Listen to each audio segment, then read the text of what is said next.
Hey, good morning everyone, and welcome to the PivotBoss Pre-Market Report for July 28th, 2017. Happy Friday, everyone. I'm Frank Ochoa, aka PivotBoss. Here's a look at the daily time frame of the ES. The previous session, we had quite a pullback. Price was failing to find acceptance above 24.80 in our trading room right when price kept banging 24.80. We mentioned the next two targets below are going to be 24.70 and 24.60. But again, given the trend, a push into 2460 likely to be defended on first test. So each of those cases kind of played out yesterday. We had a big wide-ranging day compared to average. And overall, we're kind of holding at highs after the recent squeeze. The market remains in a bullish trending structure, but as I mentioned before, any failure to hold 60 overall could push this thing back toward the 2434s, perhaps even a little lower. But again, any pullback of that magnitude still likely to be defended within the trending scope of this market. So got to continue to keep an eye on 2460. Failure to hold that level could push this thing lower. Holding that zone or continuing to defend it would suggest perhaps sideways to up movement. So not anything super strong to go off of right now, except for these key levels to continue to watch. If we look at the intraday time frame right now, curiously, this thing has again sold off right after the market closed the previous session. So right at the market close, we got another strong sell-off. And then in after-hours trading, we've basically just gone sideways, flat VWAP, flat overnight VPOC, and just kind of holding at these lows a little bit here. So this is going to be something to watch because overall, this thing is coiling up for an early move. We have market structure from 67 to 61. Above 67 opens up 73.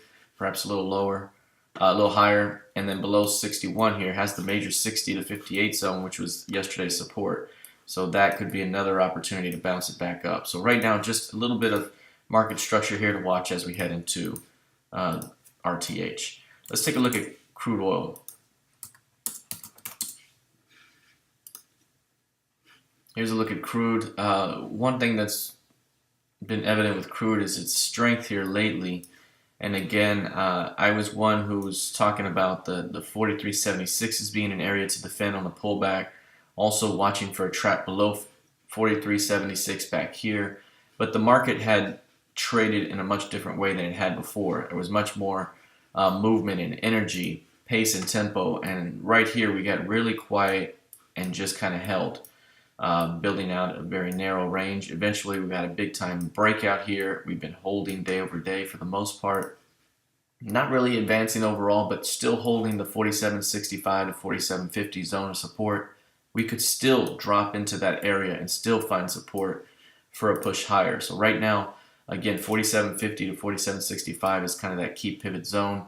Bulls need to keep that area bid. You can see the PIMA is starting to curl up a little bit here, so should price drop into that zone, it could provide support that could lift this thing back toward 52s. So right now, still showing signs of strength in crude oil. Not much to talk about intraday. Very, very narrow range. Only 31 ticks of range heading into RTH. It's been averaging $1.22. So right now, just trading 25% of ADR. Very, very quiet at the moment. Let's take a look at the NQ. The NQ had quite a pullback the previous session here. This is something that we sniffed out during the RTH as price had traded to that high of 59.95.75. It looked very, very bullish at the time and had a big green bar. And what I mentioned to our traders was that this looks like it might be a short-term top. We might be topping and we might see kind of one of those big one-day wonders. And if a one-day wonder shows up, we were shooting for 58.20. That's something that I mentioned pre-market as well. If we were to reject 58.20 was a target we'd strive for. And yesterday we got into about 58.44s, 58.40s, and are now pushing toward that zone again. So 58.20 still is an area to look for as a target. We've been in an uptrend here, and this rejection of those highs and then a run of the stops of multiple day lows, very, very significant. The next bounce that occurs could be a selling opportunity that leads to price back toward the center of the key range, which would be 57.29. So significant pullback in the NQ here. Remember, we're watching 59.07 half. That's the top of the key range, and any failure to hold above that zone or reestablish some sort of acceptance above it opens up the middle. That's 57.29. And again, if you can reach the middle, there's a shot at going back across the range. So first things first, got to see how this thing plays out. Any bounce could be a short-term selling opportunity back toward the mid of the range. So something to watch for here on a swing basis in the NQ. Lastly, with GC been very, very strong. We had it long off of this day. We were looking for traps this entire way down. Finally, we saw market structure break down and we saw this thing squeeze. From there, we were looking for a move to 50 and 59.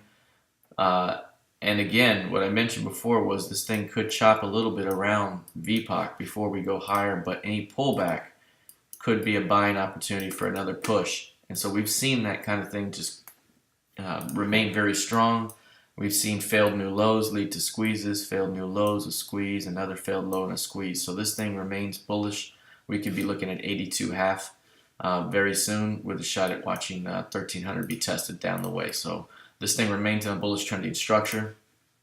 Right now, the key level to watch is going to be 1260 to 1259. A pullback into that zone could be a trap opportunity for another squeeze above. All right, that's it for now. Let's see how this thing plays out heading into the rest of the session. Good luck, trade well, and happy Friday.